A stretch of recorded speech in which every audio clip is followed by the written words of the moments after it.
Recently channel पे भाई laptops के रिव्यू बहुत कम आ रहे हैं और दूसरे गैजेट्स के रिव्यू हम ज्यादा पोस्ट कर रहे हैं, तो लोग कह रहे हैं भैया मतलब क्या बात। अब एक बात बताओ, सब खत्म हो चुका है, अब सीधा 13 जनरेशन और 7000 सीरीज लाएंगे तुम्हारे लिए। बट स्टिल कुछ लोगों की डिमांड है कुछ स्पेसिफिक लैपटॉप्स को लेके, तो वो मैं अरेंज करने की कोशिश कर रहा हूँ। जैसे Vivo Book Pro 15 है, Ryzen 7 5800H सीरीज का प्रोसेसर है, 8 कोर वाला, और साथ में 1650 मिलता है। ये वही कैटेगरी का लैपटॉप है जैसे Acer Aspire सीरीज नहीं होती, जो अंदर प्रोसेसर अच्छा लगा के देते हैं, जीपीयू भी साथ में देते हैं, बट लैपटॉप का फॉर्म फैक्टर एक गेमिंग लैपटॉप से हल्का होता है। लाइक दिखने में भी गेमिंग जैसा नहीं होता, बट उसका जो वेट है वो भी गेमिंग लैपटॉप से कम होता है। और इसका स्पेसिफिकली प्लस पॉइंट क्या है, इसके अंदर H सीरीज का प्रोसेसर है, बट उसमें भी एक छोटा सा कैच है जो आपको आगे बताऊंगा। अभी डब्बा खोल लिया था मैंने। यहाँ पे बॉक्स के लेफ्ट साइड में आपको चार्जर मिल जाएगा और इसके साथ हमारे को मिलता है 120 वॉट का चार्जर, और इस तरफ हमारे को पावर कॉर्ड मिल जाती है, थोड़ी बहुत पुस्तक की बातचीत, और एक Vivo Book का पाउच मिलता है। इसके अंदर मिलता है बढ़िया मसाला, जो कि हमारे स्टिकर जो आप लगा सकते हो इधर उधर अलमारी पे, अपने लैपटॉप पे, और आप भी प्यार बांट सकते हो अपना अंगूठा सब्सक्राइब बटन पे चिपका के। और यहाँ पे मिल जाते हैं हमारी मेनली डिवाइस, और ये सिल्वर कलर वाला लैपटॉप है मेरे पास। यहाँ पे Asus Vivo Book लिखा हुआ है और पीछे से कुछ ऐसा माहौल मिलता है। लेफ्ट साइड में सारे पोर्ट्स वगैरह दे रखे हैं, राइट साइड में हमारे को पोर्ट्स वगैरह मिल जाते हैं, और इसके जो एयर एग्जॉस्ट के वेंट है वो इस तरफ आपको मिलेंगे,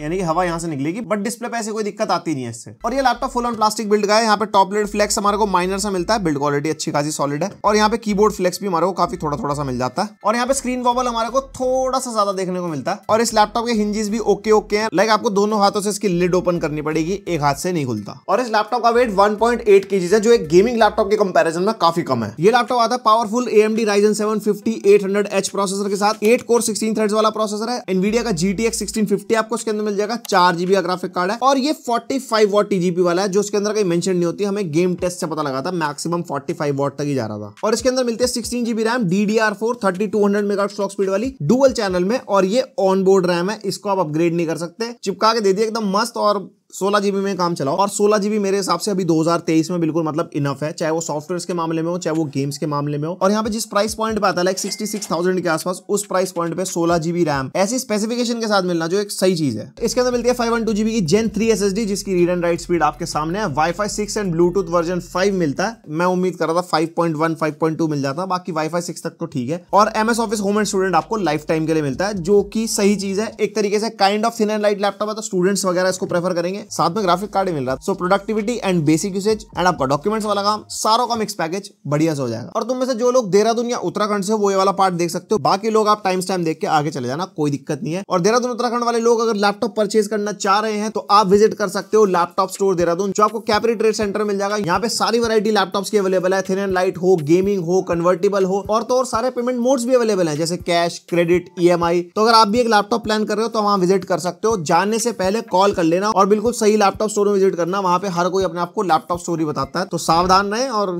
सतर्क रहें। और ये लैपटॉप है तो प्लास्टिक बिल्ड में, बट पूरी ऐसे ना मेटालिक सी फिनिश आती है, दूर से देख के काफी प्रीमियम लगता है देखने में। एंड इसकी जो थिकनेस है वो भी हमारे को ज्यादा नहीं मिलती, तो एक प्रोफेशनल वाली वाइब आएगी। लाइक उसको पकड़ के आप कैरी करोगे, या ऑफिस वगैरह लेके जाते हो, या अगर आप एक कॉलेज स्टूडेंट हो तो कॉलेज लेके जाते हो। बल्कि गेमिंग लैपटॉप नहीं चाहिए तो ये वाले ऑप्शंस भी होते हैं मार्केट में, लाइक एक थिन एंड लाइट, एक प्योरली गेमिंग, एक उसके बीच की जो कैटेगरी है ना, वो है ये। और यहाँ मिलता है फुल साइज का कीबोर्ड और सिंगल कलर बैकलाइट कीबोर्ड है। 3 लेवल्स की ब्राइटनेस हमारे को मिलती है, जिसको हम F7 की पे टॉगल कर सकते हैं। 1.4 mm का की ट्रैवल है, और यहाँ पे अच्छा खासा एक्सपीरियंस देता है कीबोर्ड इसका, ऐसी कोई दिक्कत नहीं हुई मेरे को चलाने में। चिकलेट कीबोर्ड है, और यहाँ पे ट्रैक पैड का साइज अच्छा खासा बड़ा है भाई। यहाँ पे ट्रैक पैड भी हमारे को फुली क्लिकेबल वाला मिलता है, और सारे के सारे जेस्चर्स ऑब्वियसली सपोर्ट करता है। आजकल सारे लैपटॉप्स के ट्रैक पैड जेस्चर वाले आते हैं, और ट्रैक पैड की फील भी अच्छी है, लाइक स्मूथ है। जिस कैटेगरी का लैपटॉप है ना, मेरे को लग रहा था पोर्ट्स कम होंगे, बट नहीं, छेदों के मामले में नो डिसअपॉइंटमेंट। यहाँ पे राइट साइड में पावर इनपुट पोर्ट मिलता है, USB 3.2 Gen 1 type A port मिलता है, एक HDMI 1.4 का पोर्ट मिलेगा, और एक USB 3.2 Gen 2 type C port, जो हमारा डिस्प्ले आउटपुट को भी सपोर्ट करता है और पावर डिलीवरी को भी सपोर्ट करता है। एक यहाँ पे मिनी SD कार्ड स्लॉट, और एक हेडफोन माइक जैक का कॉम्बो। और लैपटॉप के लेफ्ट साइड में 2 USB 2.0 के पोर्ट मिलते हैं। ये भी अगर 3.0 या 3.1 3.2 दे देते ज्यादा बेटर था, बट कोई बात नहीं, कीबोर्ड माउस वगैरह कनेक्ट करना 2.0 में आराम चल जाता है। फास्ट स्पीड कनेक्टिविटी चाहिए तो आपको 3.0 वाले पोर्ट में कनेक्ट करना है। और जो इसका टाइप C पोर्ट है, कितने वॉट की पावर डिलीवरी सपोर्ट करता है कहीं पे मेंशन नहीं है, बट 55 वॉट का हमने 1x प्लेयर का चार्जर लगा के देखा था, उससे स्लो चार्जिंग शो कर रहा था। लाइक मेरे को लगता है 65 वॉट के आसपास सपोर्ट करेगा, बाकी उससे ऊपर तो जितना मर्जी लगा लो, उससे तो चार्ज कर ही लेगा। 120 वॉट इसका अपना चार्जर ऑफिशियल है। और डिस्प्ले आउटपुट HDMI से भी iGPU सही है, और टाइप C से भी iGPU सही है, कोई ऐसा डेडिकेटेड GPU से कोई आउटपुट नहीं है इसका। और डिस्प्ले की बात चल रही है, इसके अंदर 15.6 इंचेस की full HD anti glare display मिलती है, और ये हमारा IPS पैनल है। 144 हर्ट्ज का रिफ्रेश रेट मिलता है हमारे को इसके अंदर, और 45% NTSC और 250 निट्स की ब्राइटनेस। सबसे बढ़िया बढ़िया चीज इसका रिफ्रेश रेट भाई 144 हर्ट्ज मिलता है इसके अंदर, जो कि एक अच्छी चीज है। वैसे मेरे हिसाब से 2023 में ना लाइक 60 हर्ट्ज से ऊपर वाले डिस्प्ले चलाने में मजा आता है। 60 हर्ट्ज में तो मतलब फील आनी बंद हो गई है, जो यूज करते हैं उनको पता होगा। और ये 144 हर्ट्ज है, इसका प्रोसेसर अच्छा खासा है, तो आप हल्के टाइटल जैसे वैलोरेंट वगैरह खेलोगे ना तो उसमें आप ज्यादा रिफ्रेश रेट के मजे ले सकते हो इस लैपटॉप में। और कलर्स वही बेसिक मिलते हैं 45% NTSC वाले। मूवीज वगैरह आप देखते हो, OTT देखते हो, कोई दिक्कत नहीं होगी। गेम वेम खेलते हो तब भी कोई ऐसी दिक्कत नहीं है। अगर कलर एक्यूरेसी पे आप काम करते हो तो ये डिस्प्ले आपके लिए नहीं है। जैसे फोटोशॉप वगैरह चलाते हैं और दूसरों के प्रोजेक्ट्स वगैरह करते हैं जिसमें एक एक कलर उनके लिए मैटर करता है, तो उसके लिए आपको एक्सटर्नल डिस्प्ले लेनी पड़ेगी। इसकी डिस्प्ले में आप बेसिक काम कर लो और कलर एक्यूरेसी से फर्क नहीं पड़ता, तो ऐसी बात नहीं है कि मतलब फोटोशॉप चलेगा नहीं, चला सकते हो ऑब्वियसली। और यहाँ पे डिस्प्ले के जो व्यूइंग एंगल्स है वो भी अच्छे हैं, 178 डिग्रीज के आसपास मिलते हैं बिकॉज IPS पैनल है।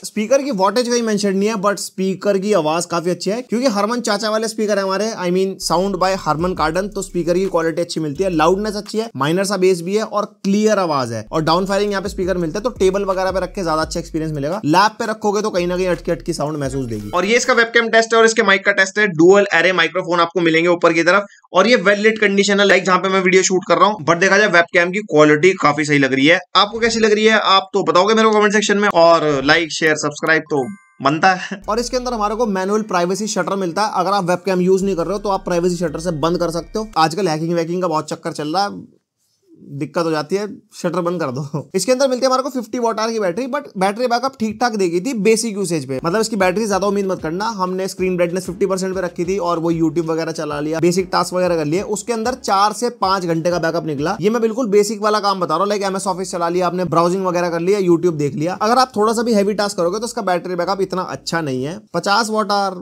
समझदार हो यार तुम। अब यहाँ पे परफॉर्मेंस की बात कर लेते हैं। सबसे पहले benchmarks, number higher is better. Cinebench R23 का स्कोर आपके सामने 11,000 के आसपास मल्टी कोर और 1400 के आसपास सिंगल कोर, और ये हमारे Geekbench 5 के स्कोर्स हैं। देन PC Mark 10 जो हमारा अंडर 5000 है, जो कि अच्छा नहीं है, और ये क्रॉस मार्क के स्कोर्स हैं फॉर कंपैरिजन। और ये रहा हमारा 3D Mark टाइम स्पाई का स्कोर, जिसके अंदर CPU स्कोर अच्छा खासा निकल गया है। GPU स्कोर ऑब्वियसली 1650 है तो कम ही आएगा। एंड यहाँ पे परफॉर्मेंस की बात कर लेते हैं। 1080p की वीडियो एडिटिंग ये आराम से करा देता है। 4K में मल्टी लेयर में थोड़े बहुत लैग्स आपको मिलेंगे। फोटोशॉप वगैरह चलाना आराम से चला लोगे। कोई भी ऐसा टास्क जिसके अंदर GPU का बहुत बड़ा रोल है, जैसे आफ्टर इफेक्ट्स, ब्लेंडर वगैरह, वो आप इस पर ढंग से नहीं चला पाओगे। ये बेसिक वाले टास्क के लिए सही है। अगर आप वो वाला काम करना चाहते हो तो आप फुल फ्लेजेड गेमिंग लैपटॉप के लिए जाओ, वो भी वो वाला जो 1-1.5 लाख के आसपास आते हैं, जिसमें 6 GB ग्राफिक कार्ड और अच्छा खासा प्रोसेसर हो, वो उसमें फिर बढ़िया चलेगा। एंड अगर स्टूडेंट्स इसको प्रेफर कर रहे हैं तो MS ऑफिस आपको मिलता है। आप डॉक्यूमेंट्स वाले काम आराम से कर सकते हो, डे टू डे टास्क आप आराम से कर सकते हो। कोडिंग वोडिंग वाले लोग अगर इसको देख रहे हैं वो भी आराम से ले सकते हैं, कोडिंग में कोई दिक्कत नहीं आएगी। और वैसे तो ये डेडिकेटेडली गेमिंग लैपटॉप नहीं है, बट स्टिल ग्राफिक कार्ड हमारे को मिलता है, तो हमने वही 4-5 गेम टेस्ट करे हैं। आप गेम टेस्ट पे भी नजर मार लो, बाय चांस आपका मन बन जाए गेमिंग करने का, क्योंकि इसके अंदर 144 हर्ट्ज का पैनल है भाई, तो ब्रांड ने कुछ तो सोचा होगा ना, ग्राफिक कार्ड, अच्छा पैनल,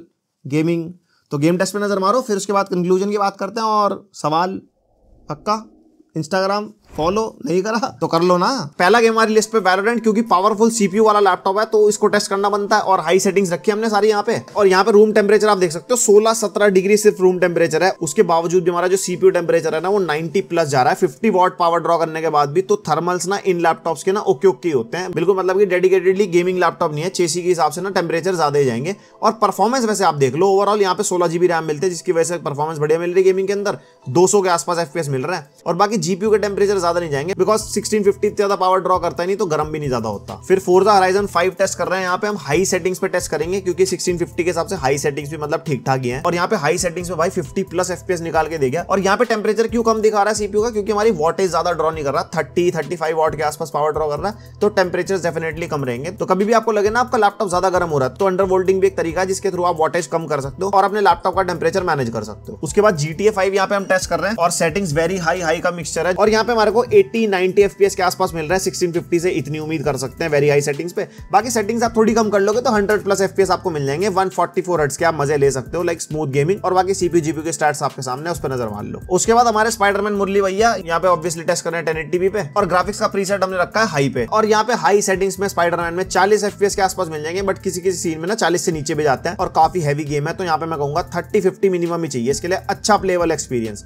बाकी ऐसा नहीं है कि खेल तो इसमें भी लोगे, टाइम पास गेमिंग तो ये भी करा देगा, बट स्टिल अगर ज्यादा मजे लेने तो 3050 3060 कम से कम कैजुअल गेमर्स के लिए लैपटॉप है, इससे आप अंदाजा लगा लो। उसके बाद कॉल ऑफ ड्यूटी वॉरज़ोन 2.0 में यहाँ पे टेस्ट कर रहे हैं और ग्राफिक्स का प्रीसेट में रखा रेकमेंडेड पे, और रेकमेंडेड पे ना जीपीयू के हिसाब से सेटिंग उठा लेता है और उसके अंदर हमारे को सही ठीक ठाक एफपीएस मिल रहा है 70-80 के आसपास। चल तो ये लो सेटिंग्स पे ही रहा है, बट वही बात है, ई स्पोर्ट्स है तो ग्राफिक्स सेटिंग से इतना फर्क नहीं पड़ता, गेम प्ले एक्सपीरियंस बढ़िया होना चाहिए। और यहाँ पे सीपीयू वॉटेज जैसी हमारी 50-55 वॉट के आसपास जा रही है, सीपीयू टेम्परेचर एकदम शूट अप कर गया 95 डिग्री तक, और रूम टेम्परेचर ज्यादा नहीं है, तो इसके थर्मल से ज्यादा उम्मीद न की जाए अगर आप गेमिंग के मामले में यूज करने वाले हो। लास्टली हमने टेस्ट किया RDR2 और इसको हम टेस्ट करें 50% वाले प्रीसेट के ऊपर, जो बैलेंस का मीडियम वाला होता है, अल्ट्रा लो हाई मीडियम सब कुछ मिक्सचर उठा लेता है ये। और यहाँ पे हमारे को प्लेबल 40+ FPS मिल रहा है और टेम्परेचर भी इतने खास ज्यादा नहीं जा रहे, क्योंकि RDR2 हमारा जीपीयू इंटेंसिव गेम है, 45 वॉट तक पूरी पावर ड्रॉ कर रहा है जीपीयू की। बाकी चीज आप देख सकते हो, गेम प्ले वगैरह ओके है, मतलब अगर इससे कम सेटिंग्स रखेंगे तो 60+ FPS ले सकते हैं। गेमिंग की परफॉर्मेंस ओवरऑल डिसेंट निकाल के दे रहा है लैपटॉप। अगर आप एक कैजुअल गेमिंग करने वाले बंदे हो और आपको मतलब ऐसी हार्डकोर गेमिंग FPS वगैरह से इतना फर्क नहीं पड़ता, तो आप गेम वगैरह खेल सकते हो। तो यार ये था इसका पूरा रिव्यू मेरे एंड से। 66,000 का चल रहा है आज की डेट में। 66,000 के हिसाब से जो स्पेसिफिकेशन ऑफर करता है और जैसा इसका फॉर्म फैक्टर है और जैसे इसके लुक्स है, ये लैपटॉप उन लोगों के लिए जो ऑफिस जाने वाले लोग हैं, थोड़े बहुत जीपीयू सेंट्रिक टास्क आप करते हो तो आप इसको ले सकते हो। फॉर एग्जांपल गेमिंग होगी, बेसिक वीडियो एडिटिंग होगी, या कोई भी ऐसी चीज जिसमें आपका ग्राफिक्स कार्ड यूज हो रहा है। या दूसरे वो लोग जैसे स्टूडेंट्स हो गए, अब आपके घर वाले डेडिकेटेडली गेमिंग लैपटॉप नहीं दिलवा रहे, तो आप उनको ये सजेस्ट कर सकते हो कि वीवो बुक चाहिए, अच्छा लैपटॉप है, दिखने में गेमिंग वाली वाइब भी नहीं देता ये, तो आपके पावर में मान भी जाएंगे उसको खरीदने में। अच्छा।